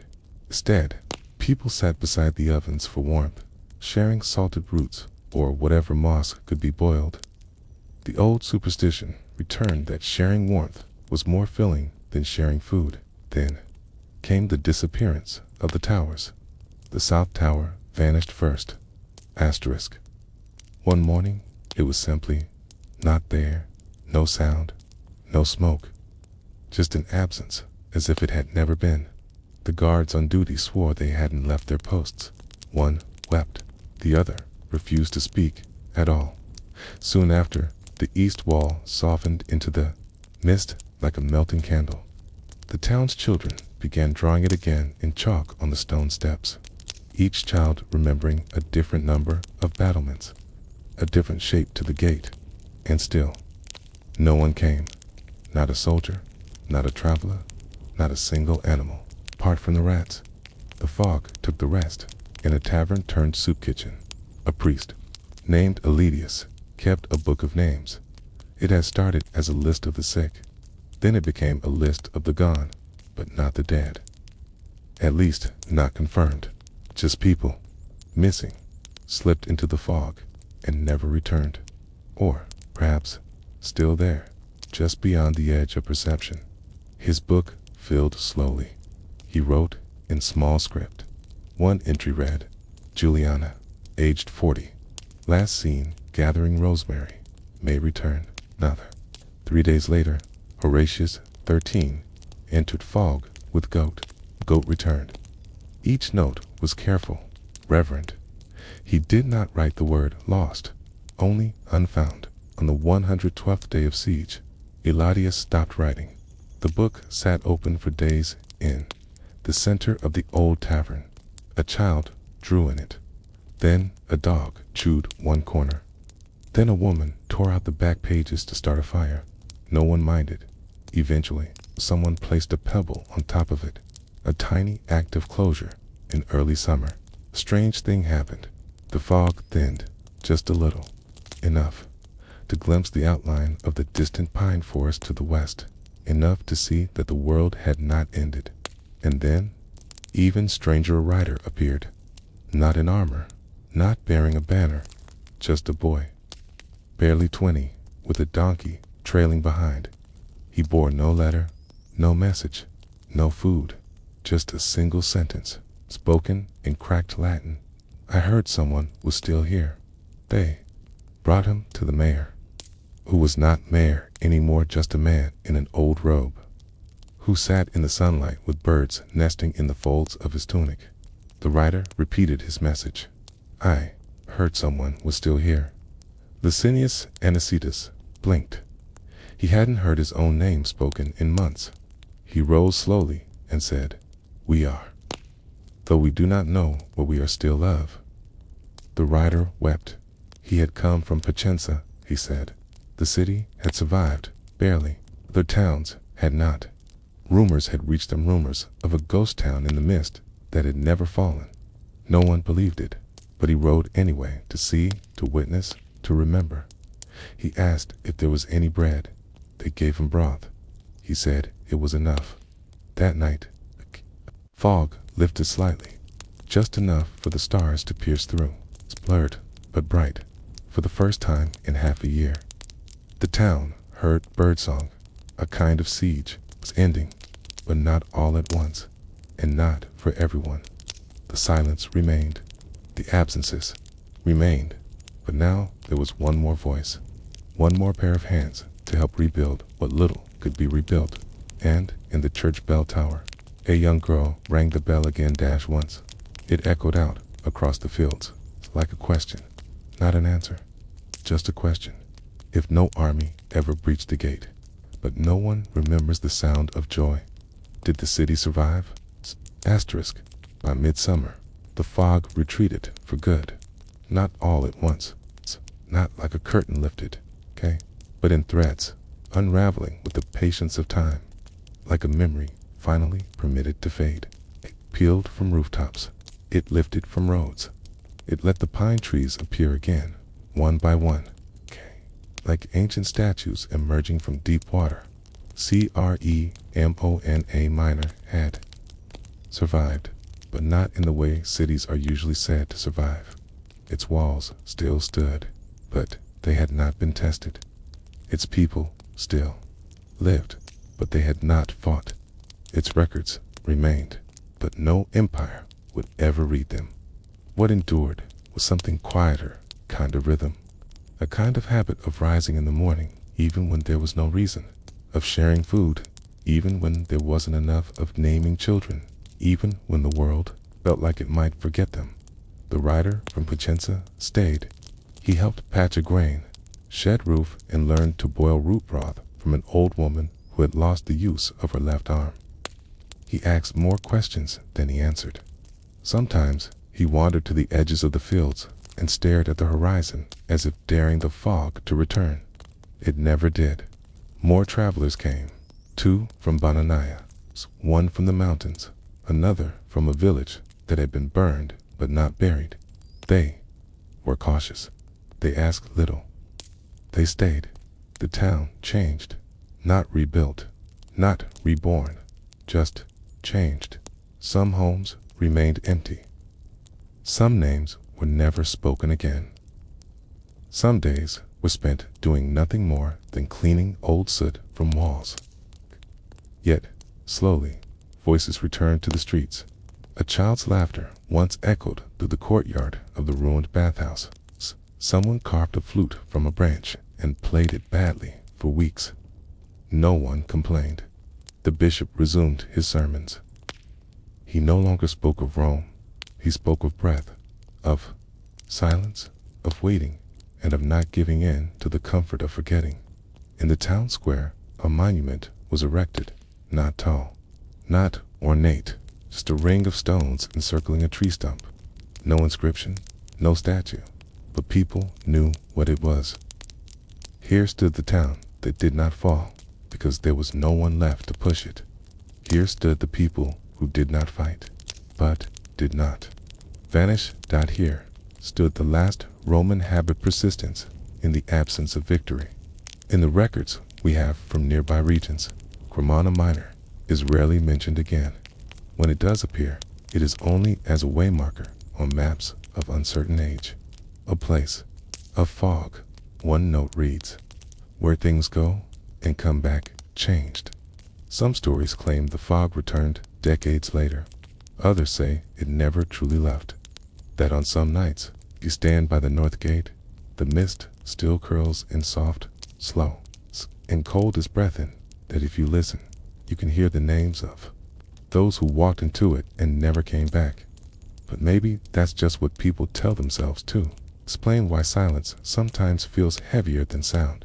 In the end, no enemy ever breached the walls of Cremona Minor. No. Flag was lowered. No terms were signed. No soldiers died in its streets. But no one in the town would have said they won. What they did was wait. Wait for the world to remember them. Wait for themselves to remember who they were. And when the fog finally cleared, they did not jeer. They simply returned to the business of being, live, cleaning, baking, naming, planting, not because an empire told them to, but because they still could. So, perhaps, in the quietest corners of history, the greatest resistance is not to raise a sword, but but to keep waking up asterisk in the year 410 AD. Alaric and his Visigothic warriors crossed the river Tiber after an ashen sky and began their march on Rome. But this is not that story. This is not the tale of that first great sack, the one that made the world shiver with disbelief as Rome, the eternal city, was violated for the first time in 800 years. No, this is the story of a much smaller city, a city whose name is barely found in ledgers or chronicles, and whose memory lives only in fragments scratched into broken pottery and church margins. A city that was also sacked, though no one truly defended it. Its name was Tifernum Matarenza, modest outpost perched near the twisting banks of the Metaurus River in the province of Umbria. Once it had been lively. Road ran through its stone-laid, not wide, but dependable. Villas lined the slopes, clinging to the earth like faded laurels. There had been a temple, then a church. There had been a grain market, then a well. There had been olive groves. Then came the rumors, top first, that the legions stationed in nearby Ariminum had left for good. Then that the bishops in Ravenna had stopped replying to petitions. Then that the Visigoths were not only marching south, but collecting tribute from towns that surrendered without resistance. So the people of Tifernum did not wait to be conquered. They left. Not all at once, not in panic, just slowly, in ones and twos. A baker took his tools and went north, towards safety that might never arrive. A widow packed bread and walked into the hills. The priest buried the communion chalice under the altar and told no one. By the time the Visigoths arrived, Tifernum was hollow, not burned, not ruined, just left behind. The gates still stood, but they weren't locked. The banners still hung frayed, faded, limp in the wind, but there was no one to salute them. The Visigoths entered quietly. No charge, no shouting, no trumpet. They walked through the main gate past empty carts and shuttered shops. They passed the granary open with a few sacks still intact. They passed the basilican lit, smelling faintly of myrrh and decay. They passed the wells still holding water. Alaric, or perhaps one of his lieutenants, gave the order. Take what's left. The soldiers complied. But there wasn't much. A few coins, some salted meat, a half-broken bronze statue of the Emperor Honorius, which they threw into the river. One of them, a younger warrior from the Danube frontier, found a letter on a windowsill. It had no seal, no recipient, simply read, "If you are reading this, we are already gone. The city is yours." But it was never truly ours either. Some called it cowardice, others wisdom, asterisk. But no one stayed to explain. The Visigoths lingered for 2 nights, using the remains of the bathhouse to warm their limbs. Then they moved on toward richer spoils, more stubborn walls, louder cities. Tifernum remained behind, unburned, unpillaged, unloved. Only the dogs stayed, and a handful of old men who were too tired to leave. One of them, a retired builder named Veturius, walked through the streets each day after the sacking, collecting things no one had looted: door hinges, sandals, pieces of shattered urns. He stacked them neatly in the old town square. Someone asked him once why he bothered. "Because we're still here," he said. "That must mean something." He never wrote a book. He never told the story of what happened. But when a monk passed through decades later and asked about the sack, Veturius told him only this: they came, they saw, there was nothing left to take. The monk wrote it in his journal. It was found centuries later, scrawled in fading ink between lists of rainfall and harvests. Tifernum Matarenza, sacked but not conquered. And so we ask, if a city falls, but there is no one left to hear the crash, does it count as conquest or merely abandonment? Asterisk. The Visigoths didn't stay long. 3 nights, perhaps 4. They made no campfires. there was no need. The villas had hearths, and the cellars still held dried wood stacked against crumbling plaster. They boiled water from the old town well and ate what little the granaries had left. Some of them slept in the basilica beneath fading murals of martyrs who had never heard of gods, nor ever imagined their stories would end in silence. They didn't desecrate the altar. They didn't loot the archives. They didn't destroy the statues. Perhaps they didn't need to. The city was already too quiet to conquer. A few of them scratched graffiti onto the stone columns. Akai children might write on a school wall names, vulgar phrases. It's a symbol of a tribe whose dialect no one in Typhonum would have recognized. One carved a boar, another spear through a heart. But these were not statements of dominion. They were distractions. The same way people whistle in the dark when they're not sure if they're truly alone. One young soldier, barely a man, wandered into the ruins of what had once been the marketplace. There, beside a broken wine amphora, he found a child's sandal. It was small, worn, tied with twine. He didn't touch it. He just stared for a moment, then turned away.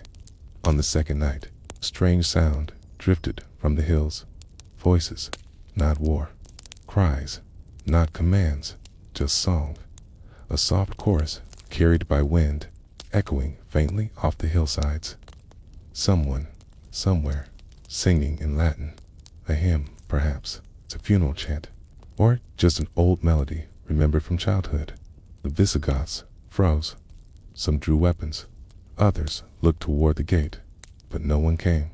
The sound faded, and silence returned by the third day. They began to leave. Alaric, or his second, gave the order. They packed their gear, doused the fires, and reformed their lines. The last man to exit the city paused at the southern gate. He picked a sprig of wild thyme growing between the stones and tucked it into his belt. That was the last known act of the sack of Typhonum, when the smoke from their campfires finally cleared. The city remained empty, but not destroyed. The walls still stood. The churches still echoed. The fountains still trickled. Though slower now, and Viturius, the old builder, kept moving from street to street, collecting objects the Goths had left behind. A broken sword, a carved wooden comb, a crude necklace made from bones and teeth. He washed them all in the river, dried them in the sun, placed them neatly on shelves in what had once been the mayor's house. The mayor was gone, but the furniture remained, so Viturius made it into a museum, not for glory, not for preservation, but for the simple act of remembering. Each object was labeled with scraps of papyrus or burnt clay. One tag read, left by someone who didn't care to carry it, but someone once did. Another read, found beside the bakery. The flour was gone. The smell wasn't. No visitors came. No scholars recorded his efforts. But still, he cleaned. He cataloged, he arranged in this strange, suspended city. The past had not been obliterated, had been misplaced. And Viturius, bent and silent, came its quiet archivist. Years later, a band of pilgrims passed through. They found the city sun-bleached and winds moved, moss growing in gutters, vines curling into windows. But no signs of violence. They asked a local shepherd what had happened. He shrugged and said, "They came. The doors were open, so they left." The pilgrims stayed one night. They lit a fire in the Forum and ate from clay bowls they found stacked on a shelf. One of them found a page pressed into a crack in the wall. A poem, no signature, just a few lines of crude Latin. The army marched, but found no foe. The bread was stale, the water slow. The city, tired, gave no cry, so they passed it by. They left the next morning. The bowl they had used was washed and returned to the shelf, whether by a shepherd or by the wind, no one can say. But there it stayed, in the city, toward, not through victory, not through record, but through small gestures washed, bowls labeled relics, rooms swept by hands that never asked for credit. No monument stands in Typhonum Matarans today, but those who pass through and they are few. Say the town feels strange, not haunted, not holy, just listening, as if it remembers what it means to be taken without being touched. So what, then, is a sack? When no sword was drawn and no cries were heard, is it still a follower, just a surrender to forgetting? Asterisk. Years passed, seasons moved over. The stones of Typhonum Matarans like a soft tide. Spring crept up through the cracks, weaving green through every abandoned courtyard. Wildflowers sprouted between paving stones once swept by shopkeepers. Peas nested in the eaves of the old council hall. Time, ever patient, stitched itself into the walls without asking permission, and the city stood. It did not grow, it did not prosper, but it stood. By then, the Visigoths, who had once passed through, were far to the south. Some had died at sea there, bodies swallowed by storms off the coast of Sicily. Others settled in distant lands, their children learning the language of the empire they had once looted.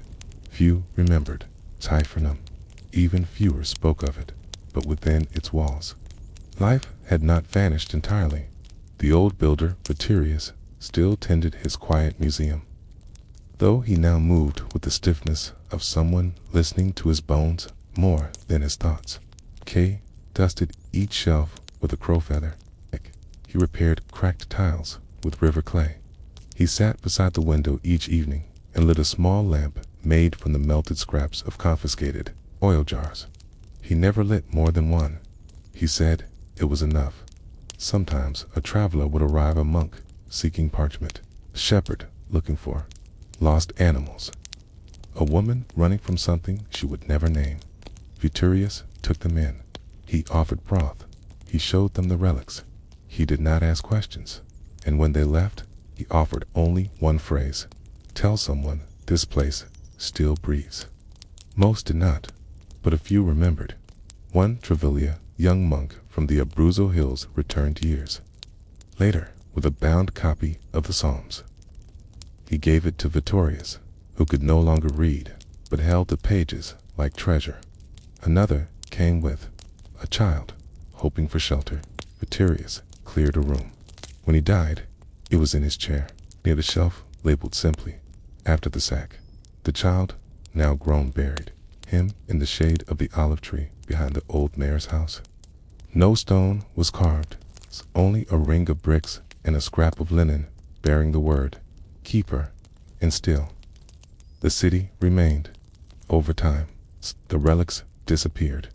Some used the wood for fire, some took the bronze for trade, some forgot what the items had ever meant. But the story lingered, not written, not shouted, just passed in the small pauses between sentences, in places where silence speaks more clearly than history. Once, in a manuscript copied by a scribe in the court of Theodoric the Great, there appears an unusual footnote. There are cities not listed here, cities that fell before they were struck. One of these, I am told, welcomed its sack with open doors and lived to remember it. The name is never given, but we know because someone kept the lamps lit, because someone dusted the broken coins, because someone washed the bowls left behind. And so Typhonum Matarans came something else, not a ruin, not a relic, a kind of quiet mirror. It reflected what happened when conquest met its absence, when violence arrived too late, when history tried to roar, but found only the echo of things already gone. No army ever raised its banner above the city. No chronicler declared its fall, and yet it was no longer Rome. Its walls were not Roman. Its silence was not Roman. Its survival was something older, something stranger, perhaps even something wiser. Because in a world where every conquest demands a story, Typhonum gave none, and in doing so, it slipped through the cracks of history, intact, but changed. unmarked, but never quite forgotten, asterisks. So in the end, perhaps the question is not what was taken, but what wasn't worth stealing at all, asterisks. In the late autumn of 455 AD, just after the Vandals had sacked Rome and the empire was already unraveling faster than most dared admit, General Flavius Aemilianus sat alone in his outpost fortress in the hills above Noricum. What we might now call southern Austria, reread a letter that had never been answered. It was his 5th dispatch to Ravenna in as many months. It asked for only 2 things: permission to fall back, supplies for winter. Neither came, nor would they. He had once commanded nearly 2,000 men auxiliaries, frontier cavalry, and a thin-blooded legion of conscripts from the nearby valleys. Now, fewer than 400 remained. The rest had melted into the hills, deserted under the cover of darkness, or simply stopped obeying. But Aemilianus still wore the eagle crest on his belt, still shaved each morning, still recited the oaths in Latin before the watchtower fire, even if no one stood beside him. He was not a great general. His name was not sung in camps or temples. He had not won decisive victories or written grand treatises on the art of war. He had simply waited for orders, waited for Rome to answer, waited for someone to notice that he had not stopped believing the empire could be restored if only enough men stood still long enough. But men do not stand still forever. Not in the cold, not with nothing to eat. The fortress of Castra Iuvenalis had once been sturdy stone walls, outer trenches, signal fires visible from the mountain ridge, built to watch the Danube and guard the road from the north. Now, the stones were cracked with ice, the outer trench filled with drifted snow and wind-blown straw. The signal fire had not been lit in weeks. There was no one left to see it, yet still, he waited. Every morning, he unfurled the standard, nailed it into place at the courtyard post, and inspected the troops. 27 men, most barely armed, many barefoot. One was missing 3 fingers from frostbite. Still, they stood in formation while he passed, eyes forward, faces unreadable, in the tower. A soldier named Gaius, who had once been a mule driver, manned the lookout post. He had not seen a traveler on the northern road in 83 days. He carved the count into the stone beside him. Beneath it, he'd etched the words, "Still no horse, still no help." That winter, a single messenger arrived from the valley. He wore no uniform, just a wool cloak, damp from sleet, and a letter, tucked in a cracked leather pouch. It bore no seal, just handwriting. Aemilianus barely recognized one of his old comrades. Now a bishop, writing from fair of Aquileia. The letter read, "Friend, no orders are coming. Ravenna sends parchment, not people. We have all been left to decide our own endings. Choose yours while you still have breath." Aemilianus did not burn the letter. He placed it beside his unread reports and stared at it for days. Each evening, climbed to the top of the north wall and looked out across the snow-blanketed fields. No camps, no banners, no enemy movement, just wind and frozen silence. He had trained for strategy, for surprise attacks, for tactical withdrawal under pressure, but he had not been trained for emptiness, for standing sentry over nothing. Some nights, he thought of leaving, packing what little food remained, and walking south, down into the valleys where traders still whispered about Rome in the past tense. But each morning, he stayed, because someone might come, because Rome might remember, because leaving felt like betrayal. One morning, 2 of his men did leave. They left a note in charcoal on the barracks wall. "Forgive us, General. Our sons still live. Do not." Aemilianus read it in silence. He did not pursue them. Instead, he wrote a new report, his 6th. It read, "Castra Iuvenalis remains occupied. 25 men present. Morale is unclear." He sealed it with wax and placed it on the pile. With the rest, no courier ever came. The youngest soldier, Marcus, barely 16, asked him once, "What happens when no one answers, sir?" Emilianus replied, with the calm of a man who still wore his armor to meals, "Then we become the answer." That night, the wind howled so loudly, the signal mast shook. Snow crept under the door. Emilianus lit a fire in the central courtyard and sat beside it, sword across his knees, writing a new dispatch by firelight. He was no longer sure who it was for. Rome, the wind, some imagined reader far in the future. But still, he wrote, because waiting for him was not submission. It was what he had been trained to do, what he had chosen to do. And even as the fortress crumbled, snow piled in the corners of the barracks, as the roads vanished beneath ice and silence, he waited. But when you wait long enough for help that never comes, does the waiting itself become a kind of surrender? Or something else entirely? Asterisk. By February, the fortress of Castra Iuvenalis was more ruined than station. The roof of the east barracks had collapsed under snow, revealing beams gnawed by time and wind. The granary, once a proud stone chamber stocked with sacks of barley and salted pork, now held only icicles and a few jars of dried lentils.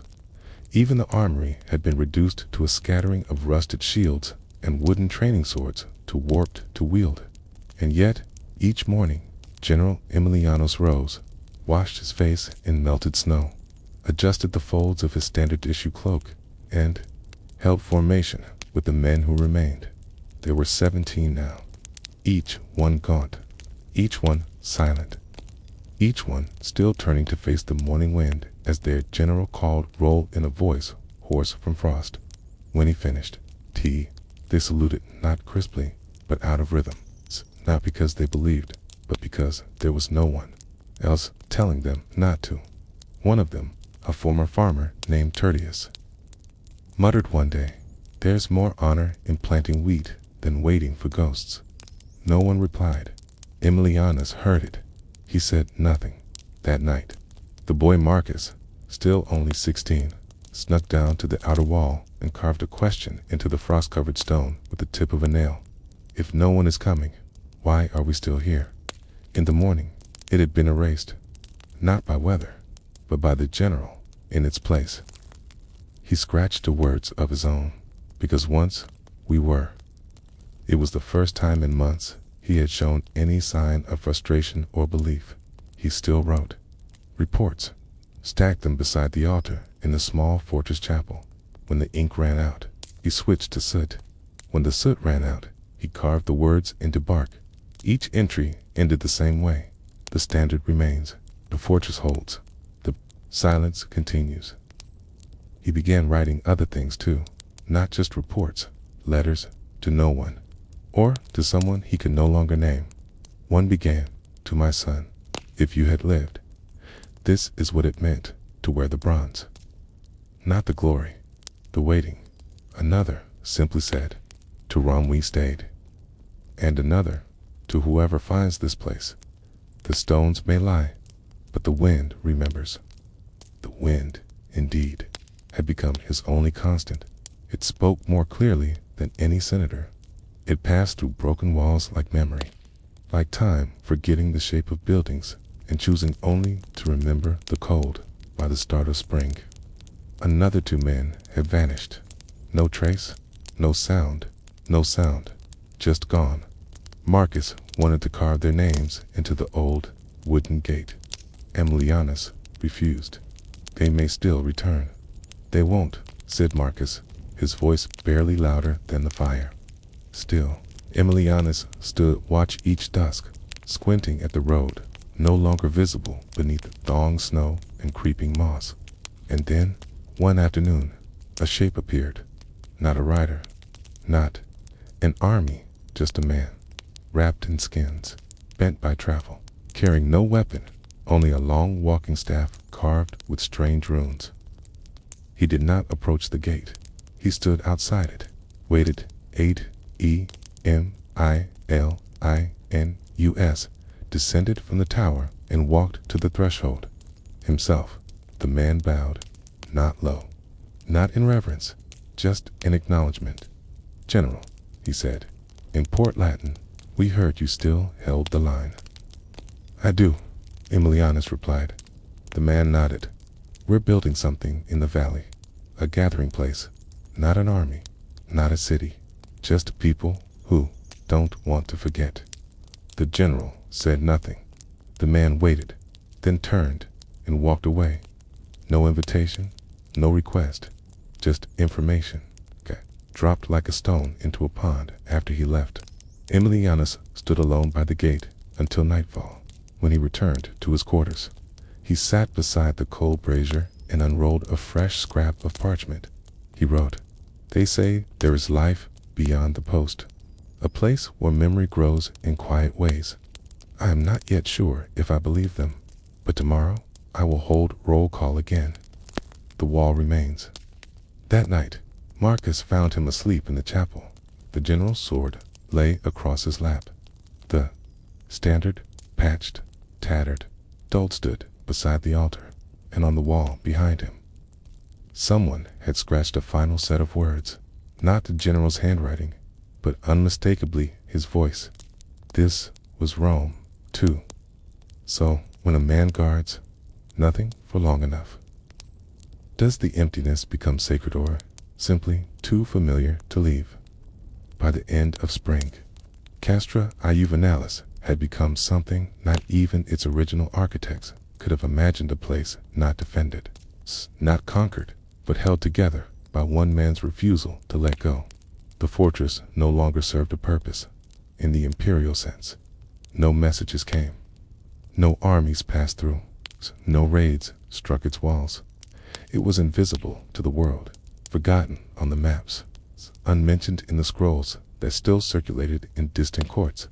But inside, Emilianus still woke before dawn. There were 11 men now, each one thinner, wearier, quieter, yet every morning they gathered, still. They stood in what remained of the parade, squared a slab of broken stone and the skeletal memory of formation. Their armor had become mismatched. Some wore cloth instead of cuirass. Their spears were patched with wood from fence posts. One soldier tied his sandals together with rope and bits of reed. But they stood, and the general called their names when no one answered for those long gone. He still paused, let the silence pass through, then moved on one day. Marcus did not rise from morning call. He had grown sick then with fever. Coughing blood into his blanket, Emilianus carried him to the warmest corner of the chapel, where wind came less sharply through the stone. Marcus blinked up at him and asked, "If I die here, does that make me a Roman?" Emilianus didn't answer, but he held the boy's hand, gently. Later that night, he sat beside the altar and wrote a letter, a final one, not a report, not a record, just this: Rome did not fall all at once. It folded itself inward, one outpost, one silence, one unanswered plea at a time. But we did not let go, not because it mattered to history, but because it mattered to us. He tucked the letter into a bronze scroll case and placed it in the old grain locker beneath the chapel floor. He sealed it with wax made from old candles and stamped it with the last signet ring he owned, an eagle, its beak dulled with age. That night, Marcus died. He was buried beneath the courtyard where spring grass had begun to push through cracks in the flagstones. The general gave a eulogy that was more breath than voice. No prayers, just a hand pressed to the earth and a whisper. He answered when called. "Okay." In the days that followed, Emilianus stopped wearing his full uniform, not in defeat, but as an offering. He gave his cloak to a soldier with a cough, his sword to a merchant who passed through, offering food in exchange for old iron, his boots to a shepherd who had walked too far barefoot. One by one, he stripped away the symbols of rank until only the standard remained. The flag, patched with linen and stitched by hands, now gone still, flew each morning, even when no formation was called, even when the generals stopped rising from bed. One dawn, the remaining soldiers gathered at the flag and saluted it in silence, not to Emilianos, not to Rome, but to what the act had come to mean: persistence, memory, witness. Later that week, the shepherd returned not alone, but with two others. One was a widow with a mule. The other, a man who claimed to have once served as a clerk in a Roman post office, now burned to the ground.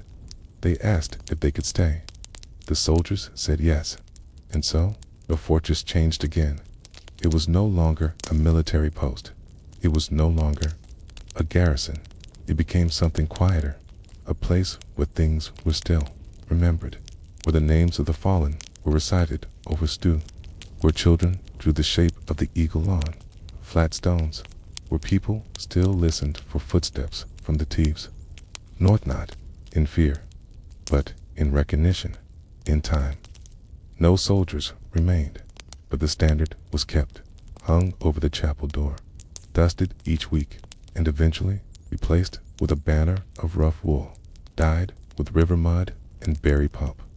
It bore no crest, no empire, it's just a handprint.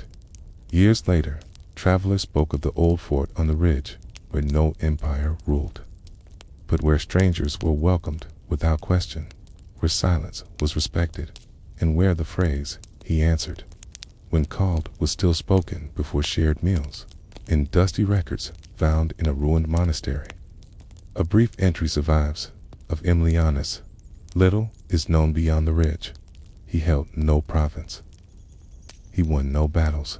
Till the north, they still speak of the man who stood his post after Rome forgot to call him home.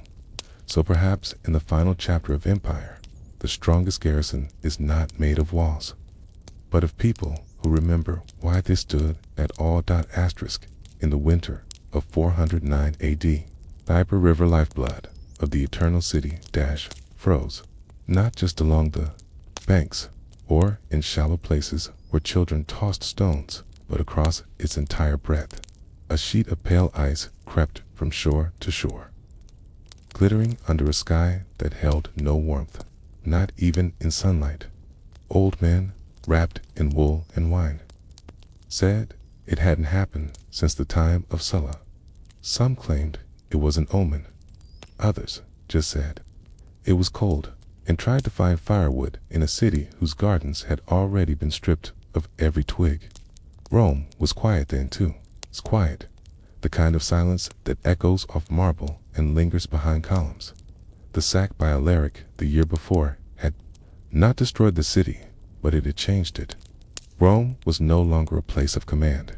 It was a place of memory, a stage on which no actors remained. The senators no longer met in full. The baths were shut.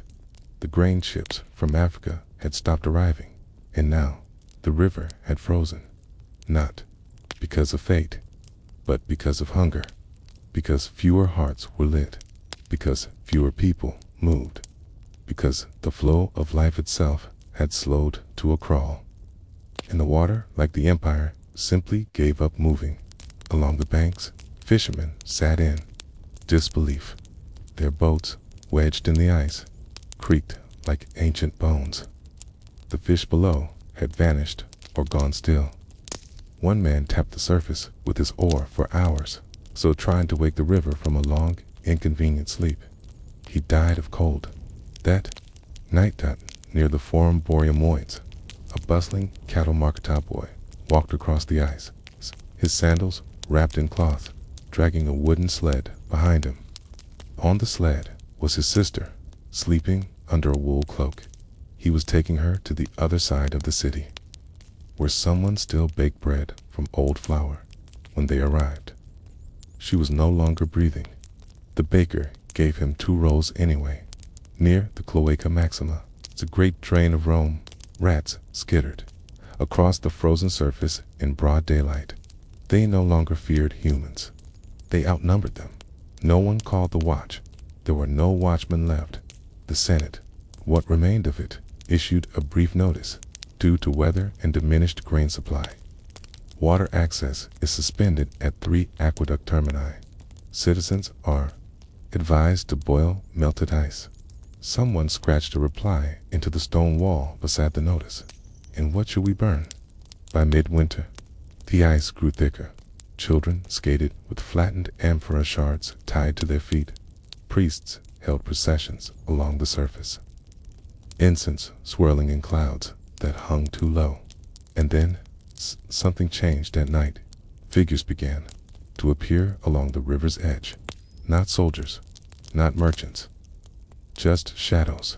People carrying bundles, dragging carts, tearing branches from frozen olive trees. The fires began small. A torch dropped here, a barrel lit there. Then someone poured lamp oil across the frozen surface to keep warm, and the river burned for a night and a day. The Tiber River glowed with flickering fire and orange ribbon, winding through the pale heart of a starving empire. The ice hissed, cracked, groaned under heat it hadn't known in weeks. No one claimed to have started it, but everyone watched from windows, from rooftops, from alleyways. They didn't run, they didn't cheer, they just watched. The fire didn't destroy the river, but it broke the ice, melted just enough of it to send water moving again. And with that trickle, life shifted, not returned, just shifted. Someone reopened the water wheel by the Trastevere mill. A priest at Santa Maria gathered buckets to distribute melted water. One senator began holding open forms again, though only 5 people came at.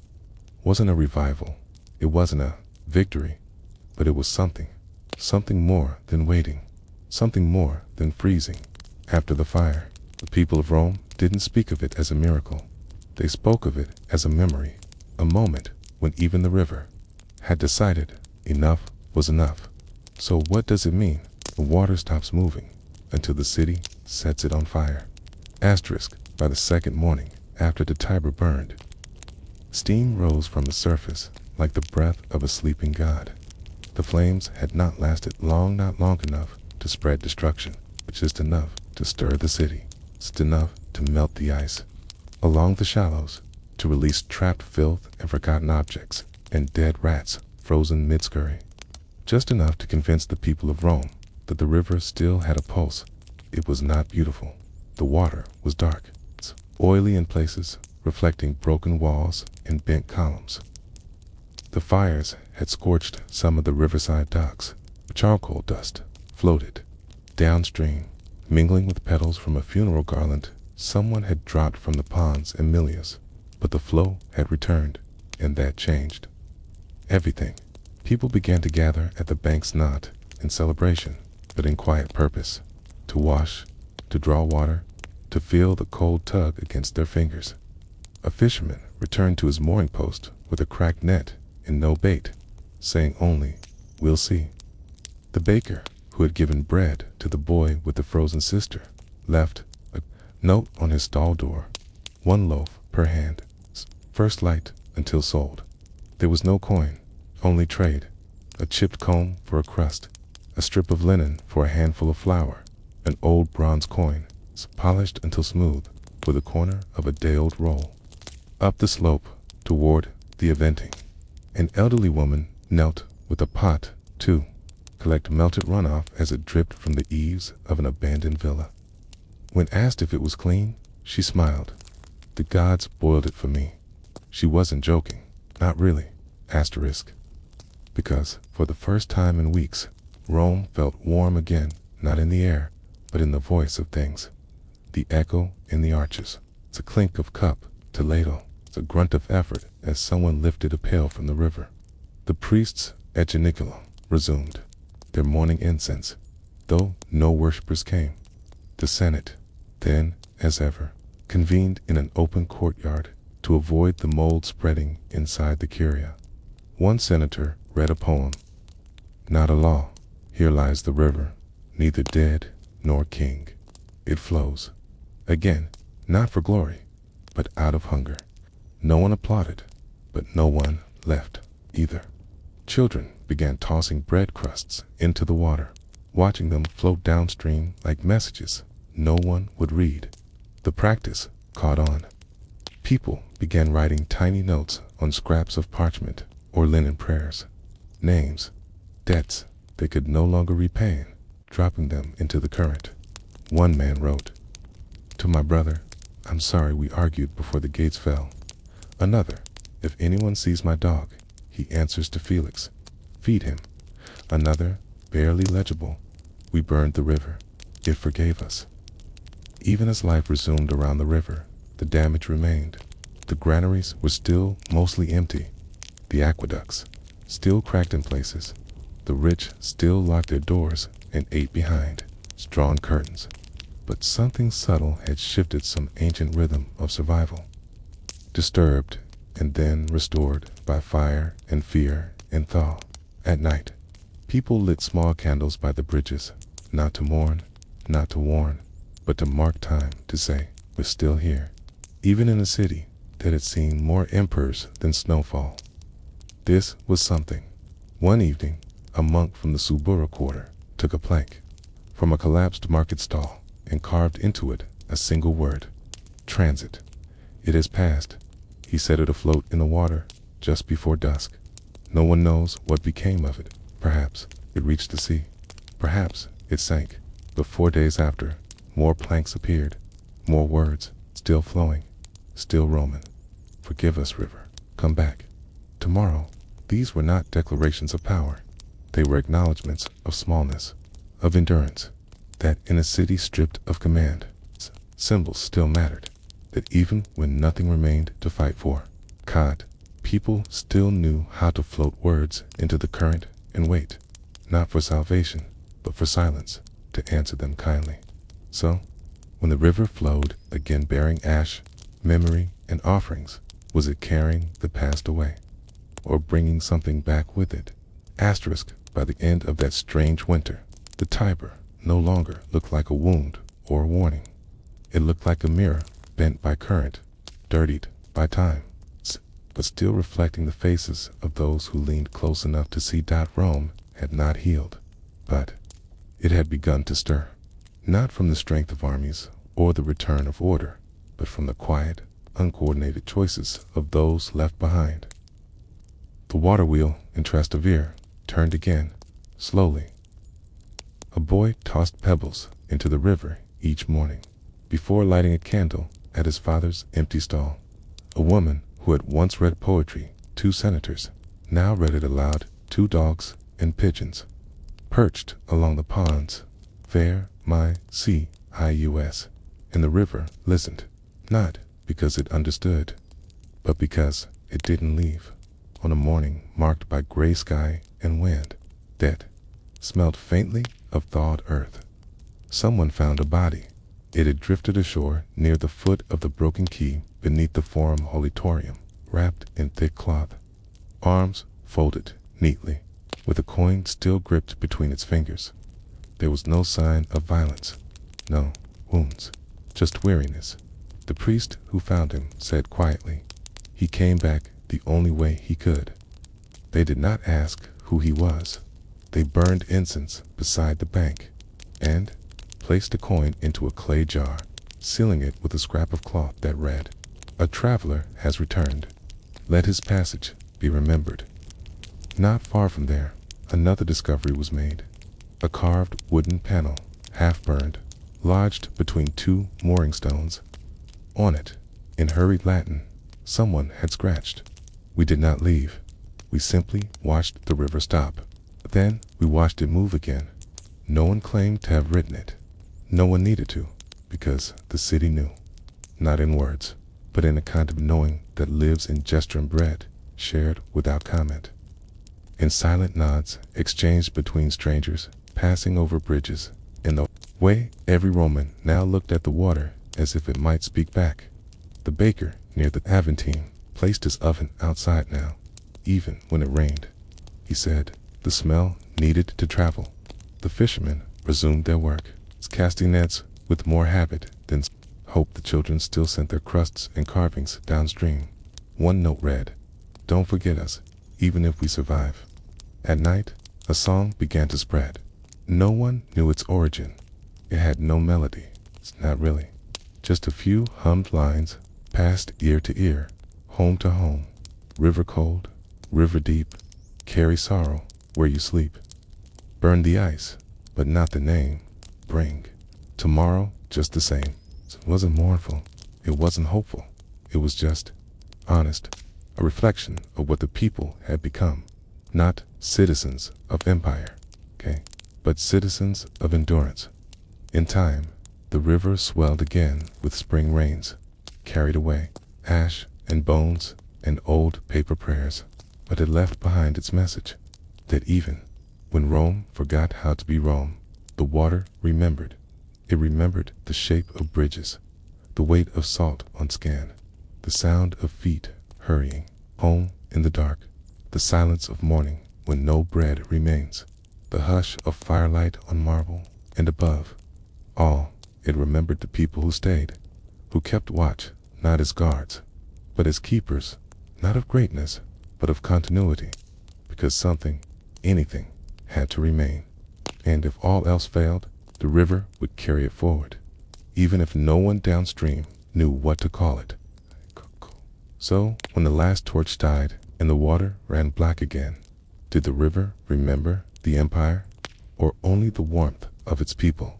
Asterisk in the year 476 AD, the Western Roman Empire ended, at least.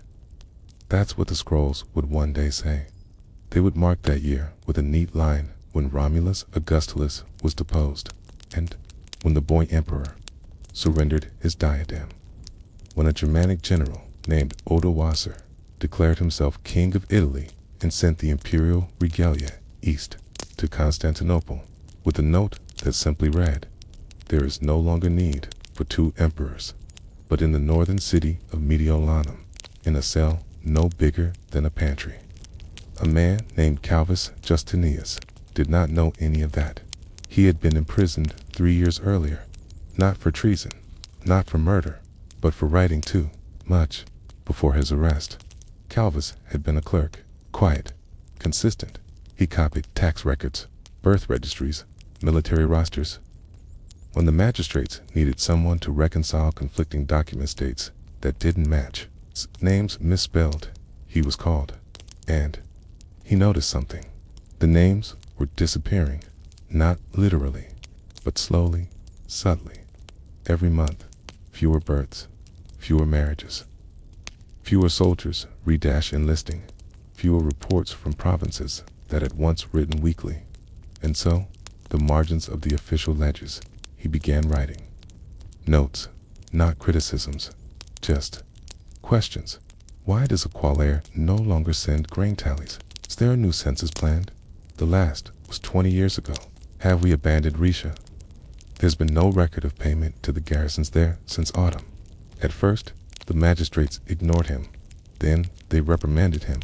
Then they had him arrested, not for lying, but for remembering too much. They said he was disturbing morale, so they placed him in a storeroom beneath the courthouse, an old archive chamber with a grated window and a leaky ceiling. They gave him water, bread, a mat, and, curiously, a crate of old scrolls that no one had bothered to burn. And that is how Calvus became something else. Not a clerk, not a prisoner, but a witness. The scrolls were mismatched, some imperial, some local, some written in Latin, so old he had to sound the words aloud, others in the hurried ink of merchants or soldiers or priests. Bits of Rome scattered like broken amphorae on a forgotten road. He read them all, copied the parts that still mattered, wrote in the margins, again not questions now, T's, but observations. The garrison at Vindobona ate moss by the 3rd month. No reply ever came from Ravenna. The last bishop of Aquileia knew how to read Greek. His replacement does not. One scroll, dated 50 years earlier, contained the minutes of a Senate debate on whether to raise the tax on olive oil. Calvus wrote beneath it, "The oil is gone. The Senate is gone." But the argument feels familiar. He began to write his own scrolls, too. Not laws, not decrees, just fragments, reflections, stories. He called them echoes and numbered them instead of titling them. Echo I, the child who thought an aqueduct was a temple. Echo 5, the soldier who forged his own discharge papers and became a priest. Echo 8, the baker who baked bread for ghosts every morning 'cause she couldn't stop. He wrote with soot when ink ran dry, with chicken bones when the stylus broke, and still no one came. The guards, bored or sympathetic, eventually stopped checking. And one day, they left the door unlocked. He did not leave. He wrote instead, "The empire has left me, but I have not left it." Outside, the world shifted. Rome fell. Odoacer rose. No banners changed in Mediolanum. No trumpets sounded. Just fewer officials, fewer carts, more silence, and still, Calvus wrote. A priest found him once, hunched over a scroll, hands black with ash and wax. He asked why he didn't walk free. Calvus smiled thinly. "If I leave, I might forget what I came to remember." And what is that? That we did not vanish. We were simply unread. He gave the priest a bundle of scrolls. The man promised to copy them. Whether he did, no one knows. But one of those scrolls, Code 27, was found centuries later in the monastic wall. It read, "History remembers the emperors who fell. But I remember the water wheel that turned for one more week after the soldiers fled. I remember the woman who sang lullabies in a dead language."